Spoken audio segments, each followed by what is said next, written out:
अजीत अंजुम साहब, स्वागत है आपका कार्यक्रम में।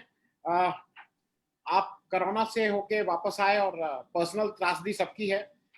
मैंने अपने भाई को खोया, आपने अपने भाई जैसे मित्र को खोया।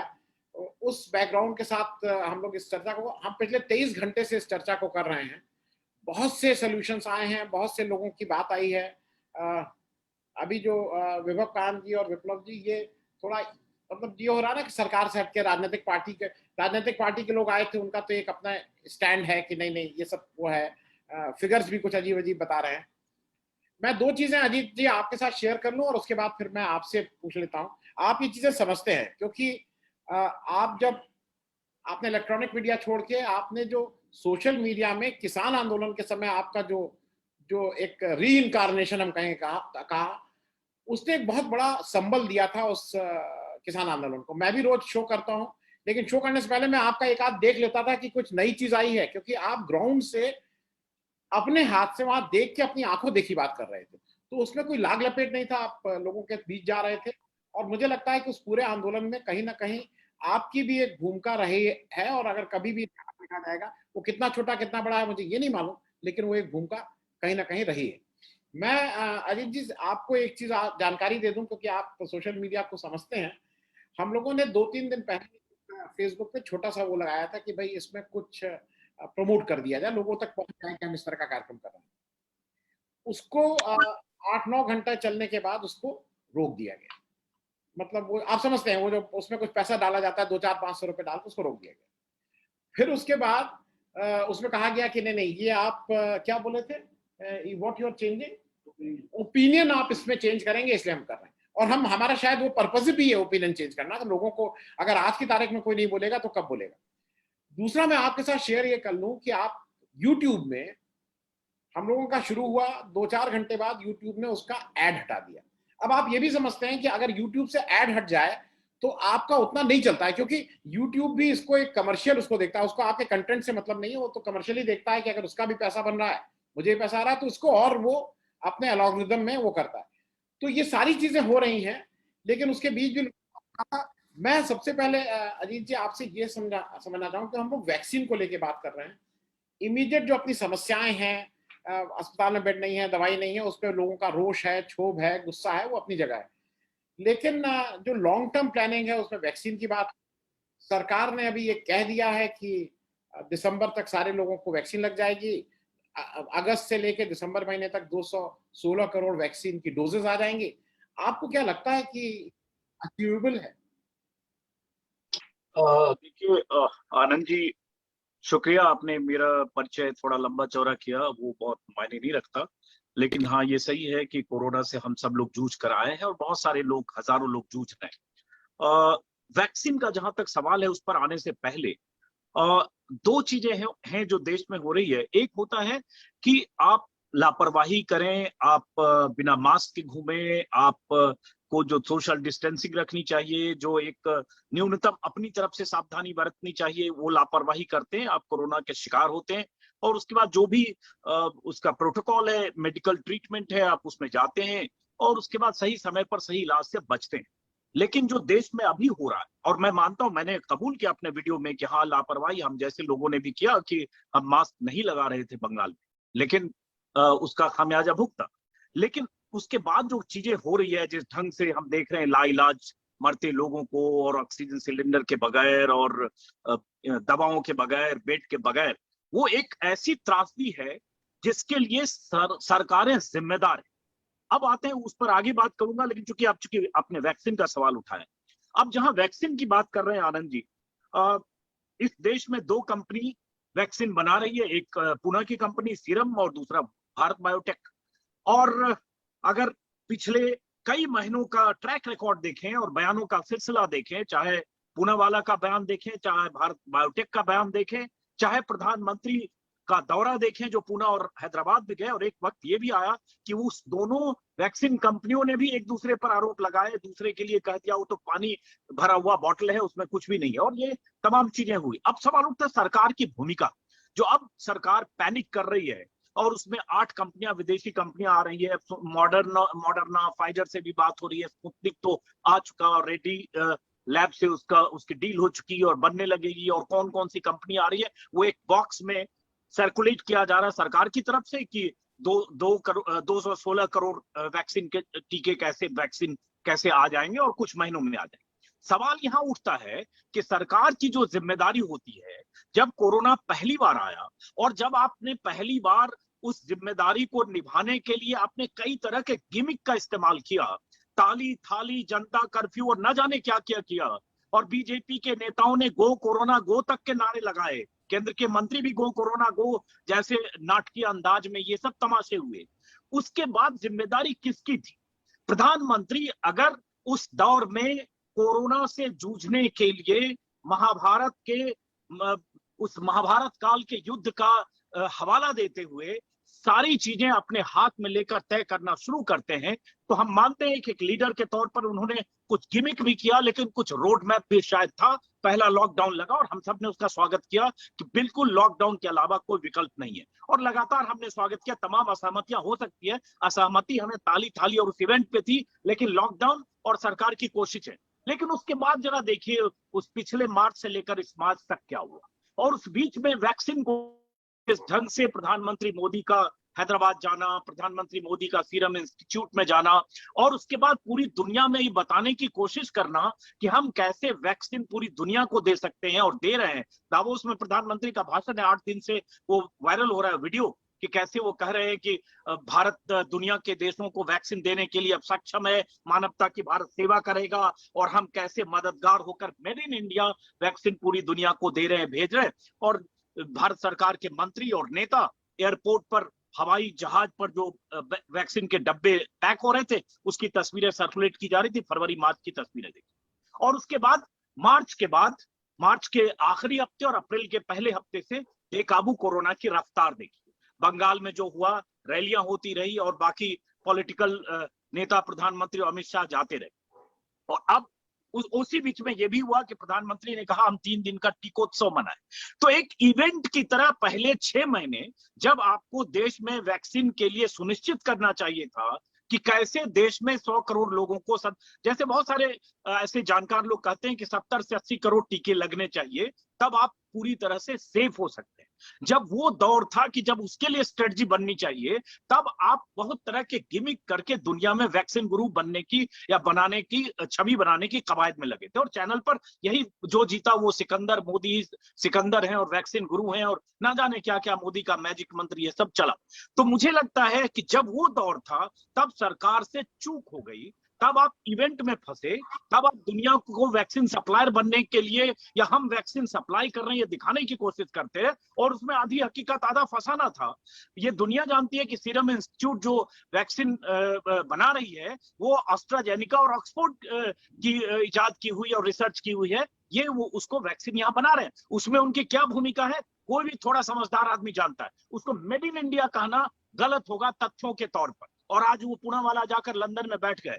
खैर, तो सवाल उठता है सरकार की भूमिका क्या 6 महीने 8 महीने जो दूरदृष्टि सोच होती है कि आप कैसे एक साल में अपनी 100 करोड़ 80 करोड़ 70 करोड़ आबादी को वैक्सीन मुहैया कराएंगे, कैसे रोल आउट करेंगे, ये क्या सरकार कर रही थी? माफ करिए, कोई भी समझदार आदमी थोड़ा भी आंख कान खोल कर देखेगा तो मानेगा कि सरकार नहीं कर रही थी। और अब जब पैनिक आया तब आप तरह तरह की कंपनियों को इनवाइट कर रहे हैं, आप खुला छोड़ रहे हैं। पहले आप सब चीज को आपने मुट्ठी में रखा क्योंकि लगा कि श्रेय पूरी दुनिया में आपको मिलना चाहिए, वैक्सीन गुरु, विश्व गुरु, और दुनिया को, भारत को कोरोना से आजाद कराकर दुनिया में भी कोरोना से लड़ाई में आप भारत के प्रधानमंत्री के तौर पर चैंपियन बने। तब आपने जिम्मेदारी ली। जब सारी चीजें बेकाबू हो गई तब आप राज्यों को ग्लोबल टेंडर के लिए भी छोड़ दिया। अब जरा सोचिए, राज्य ग्लोबल टेंडर कर रहे हैं, राज्य सरकारें अपने हिसाब से वैक्सीन प्रोक्योरमेंट की बात कर रही है, एक दूसरी सरकारें एक दूसरे से उलझने वाली है, उसके रेट को लेकर कौन कहां डील करेगा, किसी स्टेट का health secretary, health minister, chief secretary अपने अपने हिसाब से वैक्सीन पर बात करेगा। तो ये स्थितियां क्या होनी चाहिए? और ये स्थितियां अगर ऐसी आई तो इसकी जिम्मेदारी कोई तो लेगा, और कौन लेगा? वही लेगा जिसने पहले दिन से जनता कर्फ्यू, ताली थाली और तमाम तरह के वो इवेंट क्रिएट किए जिससे लगा कि एक आदमी है जो इस देश को वैक्सीन भी देगा, एक आदमी है जो इस देश को कोरोना से लड़ाई में मुक्ति भी दिलाएगा, और एक आदमी है जो धुरी है। तो जो आदमी तब धुरी बन रहे थे, प्रधानमंत्री की बात कर रहा हूं, उनके शान में गुस्ताखी किए बगैर, तो उस धुरी की जिम्मेदारी थी। राज्य उस धुरी के चारों तरफ है। आज आप फेडरल स्ट्रक्चर की बात करने लगते हैं, तब क्या कर रहे थे? जब आप, एक कहावत है ना, हम सब लोग बचपन से कहते हैं, मीठा मीठा गप कड़वा कड़वा थू। चीजें जब आउट ऑफ कंट्रोल हो गई, तब आपने छोड़ दिया। राज्य अपने हिसाब से लॉकडाउन लगाए, राज्य अपने हिसाब से वैक्सीन मंगाए, राज्य अपने हिसाब से ग्लोबल टेंडर निकालें। तो मैं तो मानता हूं कि बीते 6 महीने जो गुफअप हुआ, उसका खामियाजा हम भुगत रहे हैं। जनता की जिम्मेदारी जहां जनता ने नहीं निभाई, वो अपनी जगह है, लेकिन सरकार की जिम्मेदारी के तौर पर देखेंगे तो मैं अभी नहीं मानता कि अगले 6 महीने में ये 216 करोड़ डोज आ जाएंगे और उसके बाद हो जाएगा। क्योंकि जो सरकार कहती है और जो भारत बायोटेक के अधिकारी कहते हैं, सीएमडी कहते हैं, और जो पुणे वाला कहता है, उसका कॉन्ट्रडिक्शन आप देख लीजिए। सरकार कितने दावे करती है हमें इतने वैक्सीन मिल जाएगा, और उनके क्या बयान आते हैं। यहाँ तक आते हैं हमें धमकाया जा रहा है और छोड़ के बाहर भाग जाता है। दिल्ली में 2 दिन पहले, 3 दिन पहले दिल्ली में मैंने भी रजिस्ट्रेशन कराया है। दिल्ली में 3 दिन पहले 100 सेंटर बंद हो गए। गुजरात में 3 दिन 4 दिन के लिए सेंटर बंद हो गए। कोविशील्ड की सप्लाई जितनी होनी चाहिए वो नहीं हो रही है, इसलिए सारी जो यूनिटें हैं वो बंद हो रही है। तो सवाल उठता है किसकी जिम्मेदारी है? उसकी जो सीरम इंस्टीट्यूट में भी बात कर रहे थे, खुद गए थे, ऐसे गए थे जैसे लगा कि वैज्ञानिकों के साथ साझा टेक्निक वो भी कर रहे हैं, जो खुद हैदराबाद गए थे। तो जब जो इसकी जिम्मेदारी लेकर तब दिख रहे थे, जा रहे थे, उनकी जिम्मेदारी बनती है। मुझे लगता है वो अपनी जिम्मेदारियों को निभाने में नाकाम रहे हैं, और आज चीजें डिसेंट्रलाइज होने की बात हो रही है। एक छोटी सी बात कहकर, चूंकि अभी जो पहले वक्ता थे, शायद वैभव जी थे, उनकी एक लाइन मैंने सुनी जब मैंने ज्वाइन किया, कि वार की सिचुएशन में कमांडर के साथ खड़ा होना होता है, सवाल नहीं करने होते। ये इस देश का एक नैरेटिव है जो 6-7 साल से क्रिएट किया गया है। सवाल उठता है किस वार में ऐसा हुआ कि वार के पहले कमांडर फोटो अपॉर्चुनिटी करा के कह रहा हो कि हम तो जीत गए, टैंक पर तस्वीर खिंचवा कर पूरी दुनिया में भेज रहा हो कि हम तो जीत गए, हमने किला फतह कर लिया। ये होता है क्या वार में? भारत बांग्लादेश वार में जब सरेंडर कर दिया 90,000 पाकिस्तानियों ने, तो जेएस अरोड़ा की तस्वीर, ऐतिहासिक तस्वीर गूगल सर्च पर मिलती है, सामने पाकिस्तानी कमांडर दस्तखत कर रहा है उस सरेंडर के कागज पर। तो उसके बाद की तस्वीर है क्या? उसके पहले हर रोज थी? तो वार से तुलना मत करिए। जंग को बीच में लाकर और ये देश प्रेम और राष्ट्र प्रेम को बीच में लाकर, ये एक ऐसा फॉल्स नैरेटिव है जो इस देश को उस गड्ढे में ले जा रहा है जहां लोगों की मौतें हो रही है। और जब मौतें हो रही है, ऑक्सीजन देश को में ऑक्सीजन की व्यवस्था करना, राज्यों को ऑक्सीजन की सप्लाई के लिए वो चेन बनाना, वो सिस्टम दुरुस्त करना किसकी जिम्मेदारी है? गोवा में आनंद जी तकलीफ होती है जब रोज अखबार में पढ़ रहा हूँ 20 लोग, 13 लोग, 16 लोग, आज देखा मैंने 84 लोग हो गए। 6 दिन से हर रोज का सिलसिला है, बिना ऑक्सीजन के लोग मर रहे हैं। तो ये किसकी जिम्मेदारी है? तो मुझे लगता है जिम्मेदारियों पर बात करने की जरूरत है। और हाँ, सकारात्मक एक बात होती है, पॉजिटिव सोच। कल आरएसएस प्रमुख ने भी कहा, जो जिन्हें जाना था वो तो चले गए, वो मुक्त हो गए, हमें नकारात्मक नहीं होना, हमें पॉजिटिव होना। ये वही नैरेटिव है जिस नैरेटिव के तहत आपका बेटा, आपका भाई, आपकी पत्नी, आपका बच्चा बिना ऑक्सीजन के, बिना गैस के, बिना सिलेंडर के, बिना दवा के, बिना इलाज के मर जाए। तो आपको ये थिंक पॉजिटिव, बी पॉजिटिव। मुझे लगता है सवाल सरकार पर उठाने की जरूरत है, और इतनी जोर से उठाने की जरूरत है ताकि जो टारगेट अब है, कम से कम उस टारगेट पर सरकार मुस्तैदी से काम करे। वो प्रोपेगेंडा जो हर रोज हम देखते हैं, केंद्रीय स्वास्थ्य मंत्री रोज मोदी जी को कोरोना योद्धा कहकर ट्विटर पर ट्वीट करते हैं। क्या कोरोना योद्धा है प्रधानमंत्री मोदी? कोरोना योद्धा तो वो है जो हॉस्पिटल में नर्सेज और डॉक्टर काम कर रहे हैं। लेकिन आप उस प्रोपेगेंडा के ट्रैप में खुद रहते हैं, या देश को फंसाकर और उसके बाद मूल विषय से बात भटकाना चाहते हैं। मुझे लगता है ये बहुत चिंता की बात है, और ये सबसे बड़ा वक्त ये है। और ये नहीं कह सकते कि राजनीतिक दल क्यों सवाल उठा रहे हैं, इसमें राजनीति हो रही है। बीजेपी का आईटी सेल तरह तरह के आंकड़े पेश करता है, उसमें ये भी कि ये लाशें अब क्या बह रही है, नई बात है, ये पहले भी थी, 2015 में थी। ये नैरेटिव कब तक चलेगा सर? मुझे लगता है वक्त है कि जो आपका लूप होल्स था, जो आपने गुफअप किया, जो आपने बड़े बड़े दावे किए, जो आपने वादे किए, वो 1 साल में उसके 1000 लैप्स हैं। उस लैप्स पर सवाल के साथ वो लैप्स खत्म हो, और आगे आने वाले समय में 3 महीने 6 महीने में कैसे होगा, ये रोड मैप दीजिए। मुझे अभी नहीं दिखता है। आखिरी बात, उसके बाद आप देखिए वैक्सीन को लेकर, उसकी मियाद को लेकर, कब आप 2 वैक्सीन के बीच में गैप को लेकर, 2 डोज के बीच में गैप को लेकर, मैं जैसे कोरोना से रिकवर किया, मेरा 4 वीक्स होगा 18 तारीख को, ठीक है। मैंने 18 तारीख के लिए 10 दिन पहले रजिस्ट्रेशन कराया आरएमएल में कोवैक्सीन के लिए।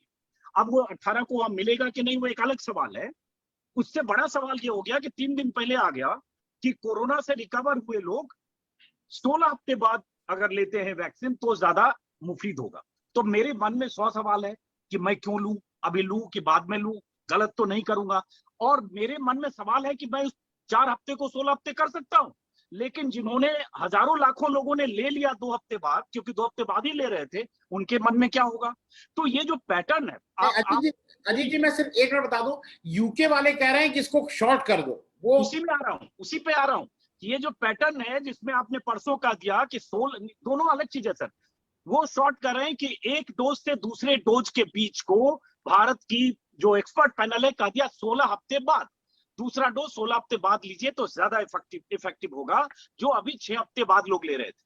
अब जो यूके जो ऑक्सफोर्ड के रिसर्चर हैं और वहां यूके में लागू भी हो गया कि 12 हफ्ते के बाद ले सकते हैं, तो 8 हफ्ते, माफ करें, वहां 12 हफ्ते था, उसको उन्होंने 8 हफ्ते कर दिया। तो वहां उन्होंने 12 से 8 किया, आपने 8 से 16 किया। अब समझिए क्या कंफ्यूजन है। कोविशील्ड एक है, उसकी टेक्निक रिसर्च एक है, एक सरकार जहां से रिसर्च ओरिजिनेट हुई ऑक्सफोर्ड से, वहां वो 12 से 8 हफ्ते कर दे रहे हैं और आप यहाँ 8 से 16 हफ्ते कर रहे हैं। तो इतना कंफ्यूजन है। वैसे ही नोटबंदी के समय देखिए हर समय करेक्शन होता गया, पता ही नहीं चला कि शुरू कहां से हुआ और करेक्शन होता हुआ। तो ये बिना प्लानिंग के चीजें होती है। और आज ये क्यों नहीं कहा जाए, और यही बात है, अखबार में कुछ डॉक्टर का छपा भी, ये गैप करने से ये फायदा होगा कि जो क्राइसिस हो रही है वो क्राइसिस मैनेजमेंट होगा। अगर क्राइसिस मैनेजमेंट होगा कि आप सिर्फ इसलिए कि आपके पास वैक्सीन का शॉर्टेज है और उस शॉर्टेज का काउंटर करने के लिए आपने 8 हफ्ते को 16 हफ्ते कर दिया, तो 2 जगह रिस्क है। एक तो क्या वो 4 महीने के बाद, 16 हफ्ते के बाद उसकी इम्यूनिटी उतनी कायम रहेगी, और अगर उसमें कोई खतरा है तो उसकी किसकी जिम्मेदारी है, और ये किस रिसर्च के आधार पर आपने कर दिया, जहां से ओरिजिनेट हुई अगर वो 8 हफ्ते है तो फिर आपका 16 हफ्ते क्यों है, और ये बार बार चेंज क्यों होता है। जिसने ले लिया उस 8 हफ्ते में, उसके मन में अभी क्या बेचैनी हो रही होगी कि मैंने गलत तो नहीं किया। तो आप इसके प्रोटोकॉल को देखेंगे, सरकार के तरीके को देखेंगे, तो आप 1000 चीजें दिखती है। मैं रोज अखबार में पढ़ता हूं, क्योंकि मैंने नहीं लिया तो इसलिए मेरे भीतर ज्यादा सोचने का। जिसने ले लिया वो अपने ढंग से सोच रहा होगा, मैं फंस तो नहीं गया, मैंने 4 ही हफ्ते में ले लिया। तो मुझे लगता है ये एक ऐसी चीज है कि ये सरकार और सरकार का जो सिस्टम है, क्योंकि आज जब मोदी जी पर सवाल उठता है तो सिस्टम को सामने लाया जाता है। पीछे 4 हफ्ते में चैनल में भी यही हो रहा है। तो ये कई बार लगता है बिना सोचे कुछ करते हैं क्या, उनकी कोई प्लानिंग शॉर्ट मतलब लॉन्ग टर्म होने की बजाय शॉर्ट टर्म होती है क्या 1 हफ्ते के लिए। तो ये एक समस्या है। इसलिए मैं अभी नहीं मानता कि अभी वो एक पाई चार्ट बन के आ गया एक्सेल सीट की तरह 216 करोड़ का, लेकिन वो कब आएगा, क्या आएगा, और उसमें भी कॉन्ट्राडिक्शन है। रेड्डीज लैब की तरफ से जो कहा जा रहा है, स्पुतनिक की तरफ से जो कहा जा रहा है, प्राइस को लेकर जो कहा जा रहा है, इसमें भी प्राइस को लेकर हुआ, राज्य सरकार और केंद्र सरकार और प्राइवेट जो हॉस्पिटल्स है उसकी प्राइस को लेकर। तो पता नहीं, मुझे कुछ समझ में नहीं आ रहा। 100 सवाल उठते हैं, 1000 सवाल उठते हैं, उन सवालों का जवाब मोदी जी के अलावा कोई नहीं दे सकता, क्योंकि नीचे वाले रोज कंफ्यूज कर रहे हैं और मोदी जी जवाब देना जानते हैं।